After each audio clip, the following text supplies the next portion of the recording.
किसी विद्यार्थी ने प्रश्न पूछा है कि गुरुदेव जी, विद्यार्थी को सफल होने के लिए क्या करना चाहिए और विद्यार्थी को आगे बढ़ने के लिए क्या क्या करना चाहिए, और विद्यार्थी कैसे अच्छे अंक ला सके उसे क्या करना चाहिए। बड़ा अच्छा प्रश्न है ये। पहली बात तो हर आदमी आगे बढ़ना चाहता है, लेकिन खाली आगे बढ़ना चाहने से आप आगे नहीं बढ़ जाएंगे। आगे बढ़ने के लिए आपको आगे बढ़ने वाले फार्मूलों को फॉलो करना पड़ेगा, उन सूत्रों का अनुपालन करना पड़ेगा और संभल के रहना पड़ेगा। पहली बात तो विद्यार्थी को संयम नियम से रहना चाहिए, कम भोजन करना चाहिए, स्वास्थ्य को अच्छा रखना चाहिए, सुबह शाम व्यायाम करना चाहिए, सरल स्वभाव रखना चाहिए, क्रोध को मिटाना चाहिए। जो ज्यादा क्रोध करता है उसकी बुद्धि का स्मरण भी कम हो जाता है और उसी में दिमाग गर्म रहेगा, उसका पढ़ाई में मन नहीं लगेगा। विद्यार्थी को फिजूल में घूमना नहीं चाहिए, अधिक समय तक खेलना भी नहीं चाहिए, मनोरंजन भी नहीं करना चाहिए, प्रसन्न रहना चाहिए और माता पिता का सम्मान करना चाहिए, घर में मिलजुल करके रहना चाहिए और घर की परिस्थिति देख करके उसी के अनुसार खर्चा करना चाहिए और फिजूल खर्चे नहीं करना चाहिए। बहुत चटोरीपना विद्यार्थी में नहीं होना चाहिए, श्रृंगार फैशन नहीं करना चाहिए, क्योंकि फैशन और श्रृंगार काम वासना को उद्दीप्त करता है और जहां विषय भोगों की तरफ मन आपका जाएगा तो पढ़ने में मन नहीं लगेगा।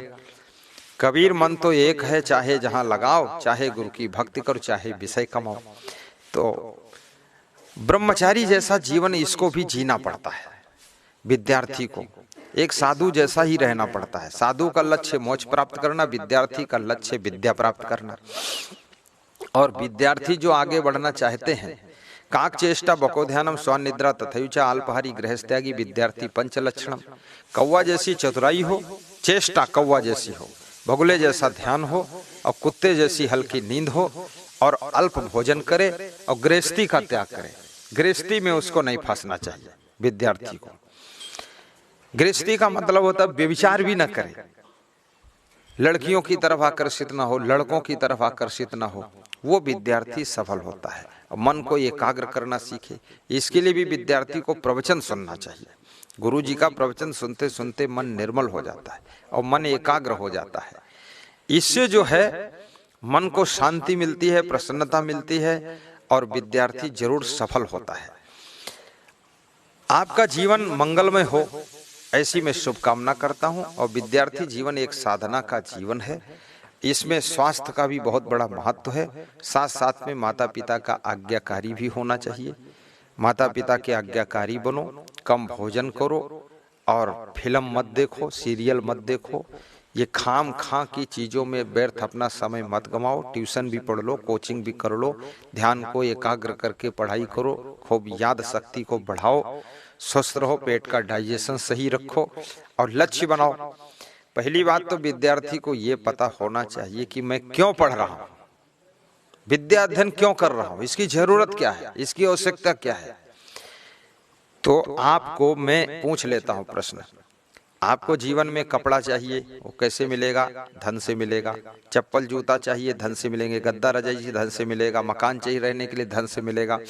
गाड़ी चाहिए चलने के लिए, धन से मिलेगी। धन कहाँ से मिलेगा? धन तुमको कमाना पड़ेगा, धन के लिए आपको मेहनत करना पड़ेगा। लेकिन खाली मेहनत से भी काम नहीं चलेगा। अगर आप में योग्यता नहीं है तो आप कितनी कठोर मेहनत करो, सड़क पर पत्थर फोड़ते रहो, फिर भी आपको शाम तक 200-250 रुपये मिलेंगे।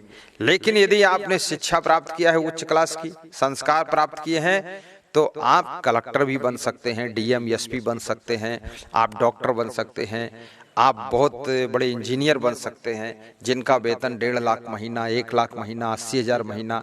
डॉक्टर बन गए तो आप मरीजों को जितना देखोगे कुशल डॉक्टर बनो। लेकिन शिक्षा के बिना कुछ भी नहीं बन सकते हो, इसलिए शिक्षा प्राप्त करो। और शिक्षा प्राप्त करना बहुत कठिन है लोगों के लिए, क्योंकि मन बड़ा चंचल है, मन पढ़ने में लगता नहीं। अभी हमारे पास में एक साधु था, वो 2.5 साल से रह रहा, 2.5 साल में उसको 25 दोहा नहीं याद थे। एक दिन मैंने समझाया तो 3 दिन में उसने 70 दोहा याद किए। अब 2.5 साल में तो बहुत दोहे याद कर डालता हो, लेकिन पढ़ा ही नहीं, मन चंचल है, बस बैठा रहता है, काम करता रहता है और पढ़ना नहीं चाहता है तो बुद्धू बना रहेगा। जहाँ हंसों की सभा बैठेगी उसमें बगुला जैसा बैठा है, मूर्ख होकर के कुछ मालूम ही नहीं है। आदमी को जब ज्ञान होता है, शिक्षा प्राप्त करता है, उसकी योग्यता बढ़ती है तो उसका सम्मान बढ़ता है, उसको प्रतिष्ठा मिलती है। अयोग्य आदमी को कहाँ सम्मान मिलेगा, कौन सम्मान देगा। राजनीति में भी आप आगे बढ़ना चाहते हैं तो इसमें भी शिक्षा की बहुत बड़ी आवश्यकता है। साधु लाइन में भी बहुत पढ़ने की आवश्यकता है। हर जगह बिना शिक्षा के आप विकास नहीं कर सकते हैं, बिना पढ़ाई के आगे नहीं बढ़ सकते हैं।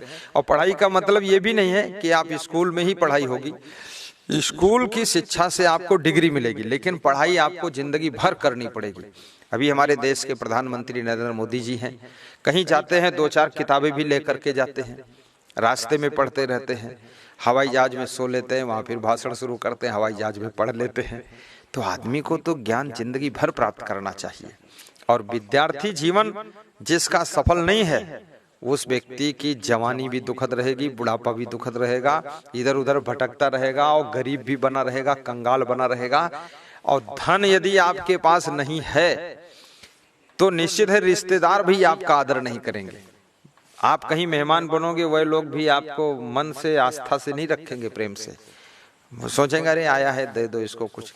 लेकिन आपके पास यदि अच्छा मकान है, अच्छी गाड़ी है, अच्छी व्यवस्था है, आपके द्वार पर कोई आता है उसको अच्छा नाश्ता खिलाते हैं। लेकिन कब?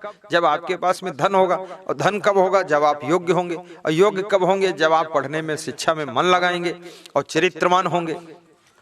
कई बार लोग शिक्षा भी प्राप्त कर लेते, सर्विस भी प्राप्त कर लेते, फिर भी धक्का खाते रहते हैं। क्यों खाते हैं? क्योंकि चरित्रहीन हैं, व्यभिचारी हैं, दारू पीते हैं, उल्टा पल्टा काम करते हैं, कुकर्मी लोग हैं। तो वो तो दुखी रहेंगे। तो कुकर्म भी नहीं करना चाहिए।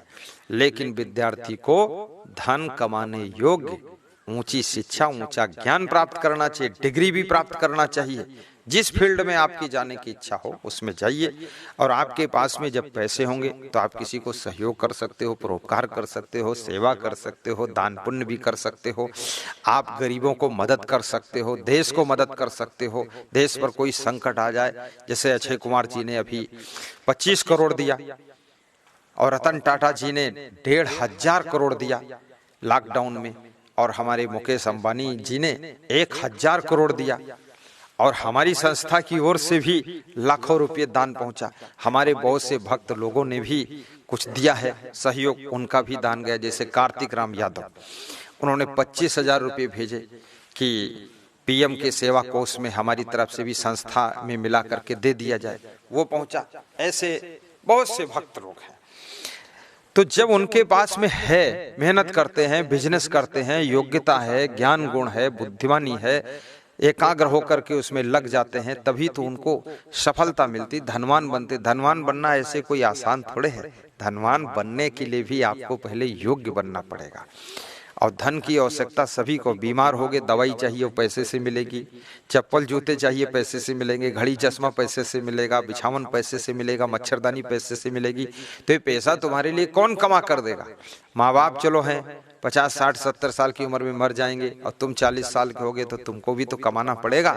तो इसलिए विद्यार्थी को सोचना चाहिए, यदि सम्मान से जिंदगी जीनी है, सुख से जिंदगी जीनी है, प्रसन्नता से जिंदगी जीनी है, तो आपको सबसे पहले विद्या अध्ययन में लग जाना चाहिए। नहीं तो माँ बाप की मृत्यु के बाद खूब भटकोगे, उनकी जिंदगी में ही ठोकरें खूब खाओगे, अपमान के घूंट पियोगे, दिमाग सब दुरुस्त हो जाएगा, इधर उधर घूमने की आदत का फल मिल जाएगा।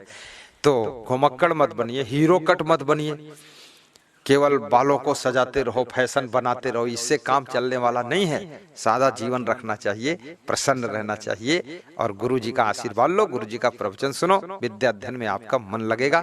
बहुत बहुत धन्यवाद, शुभकामना आपको दी जाती है।